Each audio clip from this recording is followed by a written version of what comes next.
Sekitar 10 tahun lalu di negeri Iceland, negeri nelayan dengan jumlah penduduk sekitar 300.000 jiwa, tiba-tiba berubah menjadi industri keuangan yang luar biasa. Sehingga para nelayan beralih profesi untuk memenuhi kebutuhan tenaga profesional keuangan. Setelah 5 tahun berlalu, mereka terpaksa kembali menekuni pekerjaan lamanya sebagai nelayan. Mengapa demikian? Krisis finansial global di tahun 2008 mengakhiri mimpi Iceland menjadi negeri finansial berskala dunia. Negeri itu pun bangkrut menyisakan hutang yang besar. Michael Lewis, seorang penulis buku-buku keuangan bestseller, menggambarkan kehancuran Iceland sebagai berikut. Anda punya seekor kucing dan saya memiliki seekor anjing. Kita berdua sepakat harga kucing Anda adalah 1 miliar US dollar. Demikian pula harga anjing saya. Saya beli kucing Anda 1 miliar US dollar dan Anda membeli anjing saya 1 miliar US dollar.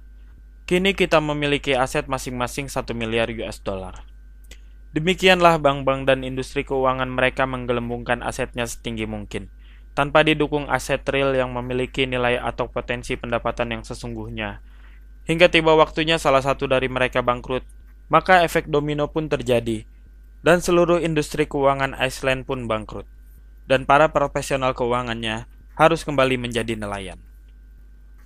Pola bangkit dan bangkrutnya Iceland sebenarnya adalah model bagi industri keuangan dunia secara umum. Bedanya adalah negara-negara lain umumnya jauh lebih besar dari Iceland, sehingga lebih kuat bertahan ketika dihantam krisis. Aset-aset berupa kertas yang membumbung tinggi melebihi aset real bisa dipastikan akan membawa korban. Korbannya adalah semua orang yang mengandalkan aset keuangan berupa deposito, reksadana, asuransi, dan sebagainya. Karena efek penggelembungan aset seperti di dalam transaksi kucing dan anjing akan berdampak pada nilai aset-aset kertas. Itulah sebabnya sekitar 9 dari 10 pekerja tidak siap ketika masa pensiunnya tiba. Karena tabungan hasil jerih payahnya selama bekerja tergerus nilainya secara gradual oleh inflasi. Bagaimana kita bisa melepaskan diri dari proses penghancuran kemakmuran ini?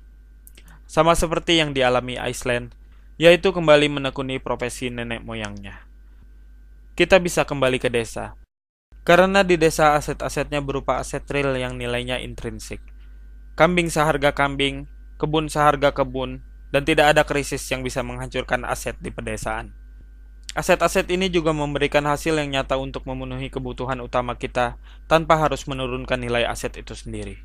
Bila demikian unggul aset-aset di desa, mengapa mereka terkesan miskin? Sebenarnya mereka tidak lebih miskin. Bisa jadi mereka tidak memiliki aset berupa kertas. Dalam hal ini adalah uang. Tetapi aset real rata-rata mereka punya. Rasio kepemilikan rumah di desa jauh lebih tinggi dibandingkan dengan di kota. Lalu karena brain drain dari desa ke kota, orang-orang pintar yang seharusnya bisa membangun desa lebih memilih tinggal di perkotaan. Desa-desa tidak terbangun, sementara di kota terjadi persaingan yang sangat ketat, sehingga hanya sedikit yang benar-benar bisa sukses. Masalah-masalah yang kita hadapi di perkotaan mungkin solusinya juga ada di desa. Naiknya harga bahan pangan, ditambah lagi ketersediaannya yang terbatas, membuat kita harus mengimpor dari luar. Padahal kita bisa mengatasinya bila desa-desa kita menghasilkan kebutuhan pangan secara cukup. Bisa jadi selama ini kita mencari solusi di tempat yang salah. Solusi berbasis kapitalisme dan impor, yang dalam jangka panjang justru menyengsarakan kita sendiri.